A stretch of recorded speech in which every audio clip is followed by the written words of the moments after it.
What is chronic venous insufficiency and will it affect President Trump's day-to-day activities? We're going to explain all of that in today's video. Also, former President Joe Biden and his aides are in hot water. Reports have come out that he wasn't aware of some of the pardons that he provided.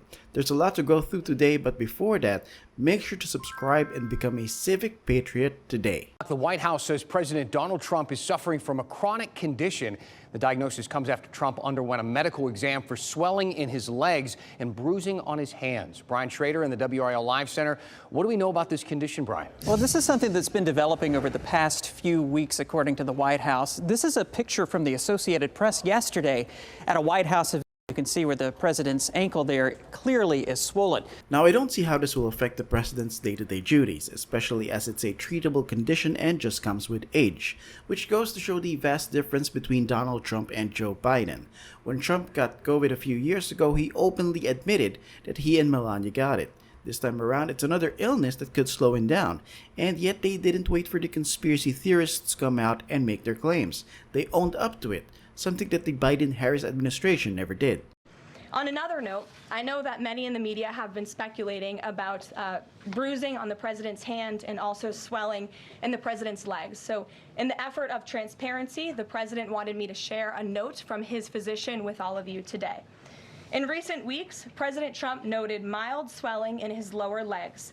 In keeping with routine medical care and out of an abundance of caution, this concern was thoroughly evaluated by the White House medical unit.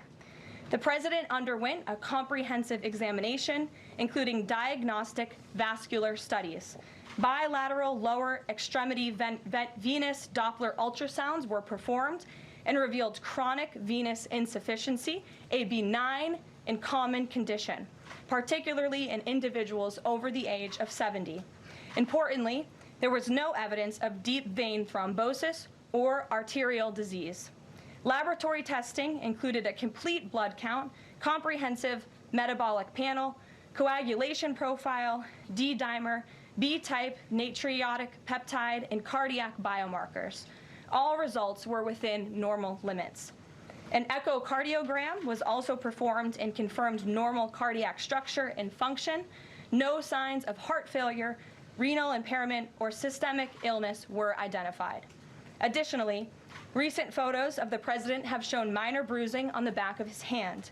This is consistent with minor soft tissue irritation from frequent handshaking and the use of aspirin, which is taken as part of a standard cardiovascular prevention regimen. This is a well-known and benign side effect of aspirin therapy. And the president remains in excellent health, which I think all of you witness on a daily basis here. Just for contrast again, Biden's doctor kept his mouth shut during his term. And now that questions are coming up regarding Biden's mental capacity during the end of his term, he shut that mouth even tighter. Biden's personal doctor, Kevin Okconor, finally went under oath, but he folded like Biden's beach chair. Primetime got the tape. Watch. Dr. Okconor, were you ever told to lie about the president's health? On the advice of counsel, I must respectfully decline to answer based upon the physician-patient privilege and in reliance on my right under the Fifth Amendment of the Constitution. I am not a lawyer. I must follow my lawyer's advice in this matter. Seems like a pretty simple question. Did you lie about the Autopen's health? Yes or no? Okconor pleaded the fifth 14 times in 20 minutes. I must respectfully decline to answer based on the physician-patient privilege and reliance on my right under the Fifth Amendment of the Constitution. On my right under the Fifth Amendment of the Constitution. On my right under the Fifth Amendment of the Constitution. On my right under the Fifth Amendment of the Constitution. On my right under the Fifth Amendment of the Constitution. Which brings me to a bombshell report that was recently released about Biden's pardons. As it turns out, he wasn't aware of many of them. Instead, his aides thought it was routine to have his Autopen do his work for him. For some reason, and there is a reason, we know that. We don't know it, but there is one reason, that after 6 months of hiding, Joe Biden decided to give a 10-minute phone interview to the New York Times. In that interview, he assured the New York Times he knew and approved every pardon or act of clemency throughout his presidency, especially at the end. Now, the fact of the matter is he almost certainly did not know about everyone. It would have been almost impossible because at the end of his presidency, Biden preemptively pardoned his son, Dr. Anthony Fauci, Liz Cheney, his brothers and sisters. He probably knew about those. But he also offered clemency to over 4,000 people, including a judge that took kickbacks to send kids to reform school and some other truly awful individuals. From the Times, Mr. Biden said that he had orally granted all the pardons and commutations issued at the end of his term, calling President Trump and other Republicans liars for claiming his aides had used the Autopen to do so without his authorization. Quote, I made every decision, Mr. Biden said in a phone interview on Thursday, asserting that he had his staff use an Autopen replicating his signature on the clemency warrants because we're talking about a whole lot of people.